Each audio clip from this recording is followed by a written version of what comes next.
네, 안녕하세요. 오늘은 예수님과 사대성인이라는 그 말씀을 듣고서 그 내용 요약과 함께 느낀 점에 대해서 여러분들과 함께 나누어 보도록 하겠습니다. 사대성인이라고 하면 공자, 석가모니, 소크라테스, 그리고 예수, 그렇게 사대성인으로 알고 있잖아요. 그래서 보통 우리가 동급으로 생각하고 인식을 한다는 말입니다. 그런데 이 예수님의 삶을 잘 살펴보면 나머지 세 성인들과는 확연하게 질적으로 구분되는 삶을 살았다는 것을 알 수가 있습니다. 절대적으로 차이를 둘 수밖에 없는 원인들이 성경에 자세하게 나와 있다는 것인데, 오늘은 그 부분에 대해서 말씀을 드려보고자 합니다. 일단은 근본적으로 다를 수밖에 없는 것이, 이 예수님은 태어나기 전부터 예수님에 대한 예언이 기록되어져 있었고, 예수님께서 태어나서 이 생애에 걸쳐서 이 모든 행적들을 진행하시면서 그 예언들을 성취해 오셨다는 것입니다.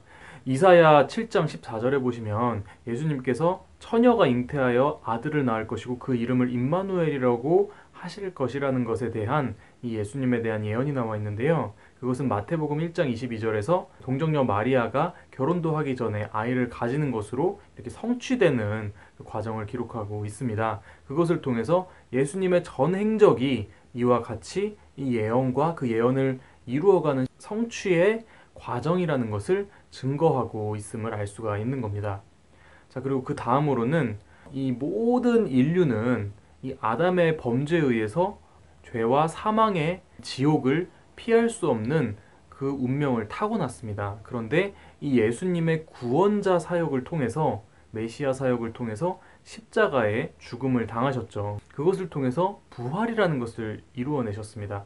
네, 그 부활이라는 실체로 말미암아 그 죽음까지도 극복해서 죄악의 굴레를 벗어나고 영원한 생명을 받아들일 수 있는 모습을, 그 비전을 보여주시고 그 가능성을 제시하신 분이 바로 예수님이라는 것입니다. 그런 점에 있어서 모든 위인들과는 아주 차별화되는 차원이 다른 업적을 이루어내신 분이라고 할 수 있는 겁니다. 그리고 그 다음 마지막으로는 예수님의 가르침인데요. 다른 모든 성인들은 현세에서 지혜가 되고 도움이 되는 그런 가르침을, 깨달음을 주셨다고 한다면, 예수님은 현세에 필요한 것뿐만 아니라 내세, 그러니까 다가올 사후 세계에 필요한 가르침까지도 제시해 줬다는 것입니다. 그러니까 예수님의 가르침은 영원한 가르침이다라고 할 수 있는 것입니다. 예전에 제가 심리 상담을 받았던 적이 있었거든요. 제가 자신감이 많이 부족해서 이런저런 이야기를 털어놓으면서 제가 제 이야기를 정리하면서 느꼈던 것은, 전반적인 정서를 지배하고 있던 생각이 뭐였냐면 막연한 불안감이었거든요. 근데 생각을 해보면 저뿐만 아니라 모든 사람들한테 그런 감정들이 조금씩 내재되어 있거든요. 이 설교 말씀에 보면 모든 인간들에게 이 불안감과 이 두려움이라는 것은 있을 수밖에 없다는 것입니다. 본능적으로. 근데 그것을 구체적으로 보면 그 원인이 죽음에 대한 두려움 때문이라는 거예요.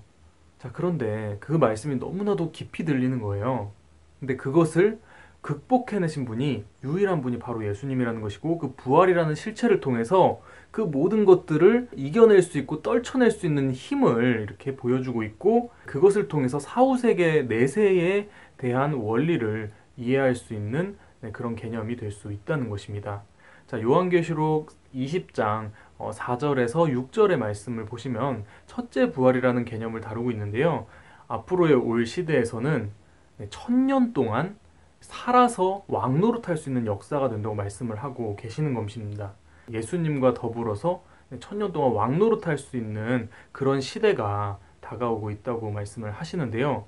그것이 진정으로 믿음으로 받아진다면 어떻게 될까요?